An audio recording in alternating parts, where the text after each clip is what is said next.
Station! Court!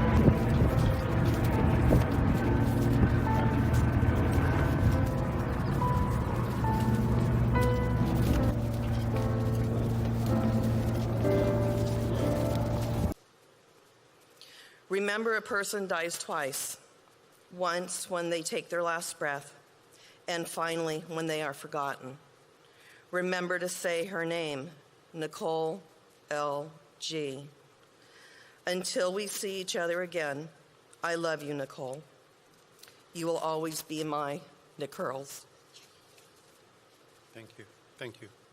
Never forget.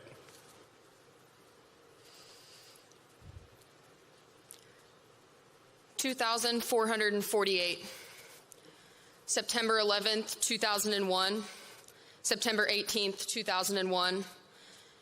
August 26th, 2021. 13.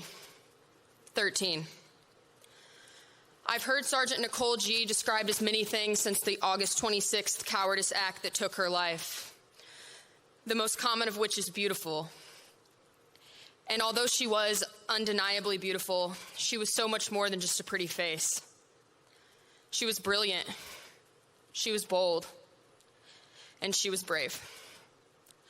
She was my person, a Marine's Marine. To the core of her existence, she loved anyone and everyone she loved. We always joked about how crazy it was that we were so close. I never would have thought that my best friend would be a valley girl from California who cooked everything she ate in coconut oil, and she never would have thought that her best friend would be a rough around the edges hothead farm girl from the Midwest. But there we were, thousands of miles apart, yet so close together, as we sat next to each other in the Handout classroom on our first day in 29 Palms, California. Thousands of miles apart, yet so close together. That's the nature of the Marine Corps.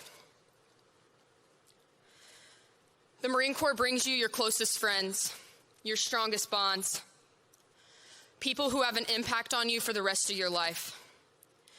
In the 3.5 short years I knew Nicole, she had a bigger impact on me than anyone else I've ever met. She leveled me. She brought me to ground in my darkest moments.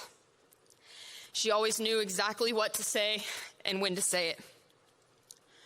She knew what songs to play when I was feeling down.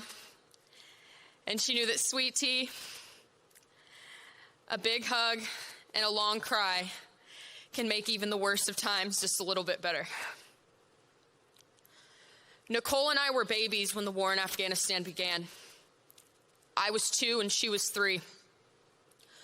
We barely remember 9/11 when it happened, and for nearly 20 years after, as we grew up, we watched as flag-draped caskets, prayers went up around the country, and thousands of families mourned the losses of their loved ones as they returned home.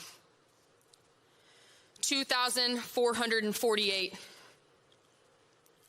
As of August 17th, 2021, 2,448 U.S. service members lost their lives in Afghanistan. On August 26th, 13 more paid the ultimate sacrifice.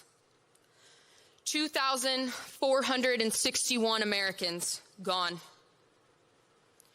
2,461 lives given up so others may live freely, so little girls can attend school, speak freely, and leave their homes. So we, as Americans, can feel safe as our head hits the pillow every night. I can't speak for the other 2,460, but I can speak for one when I say that Nicole died doing what she loved. She lost her life so others may live, and without a doubt, she died proud. Proud of who she was, proud of what she was doing, and proud to be a United States Marine.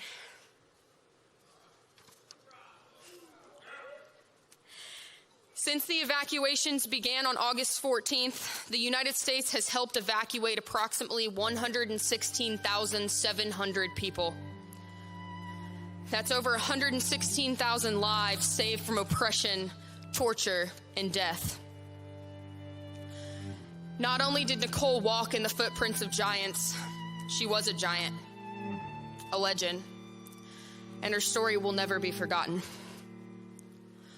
Although September 11th, 2001 needs no introduction, September 18th, 2001 might. 20 years ago on this very day, the authorization for the use of military force was granted by the U.S. government, and the war in Afghanistan officially began on October 7th. A war that so many Americans would give their lives for, to save the lives of others.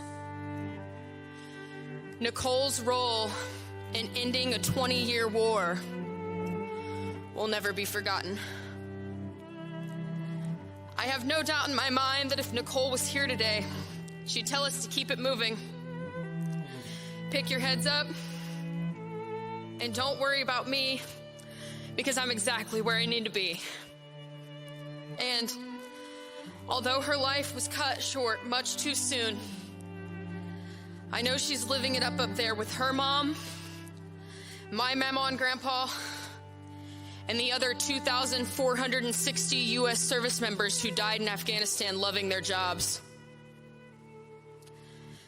Till Valhalla, Sergeant Nicole Gee, you'll always be my best friend and you'll always be my person.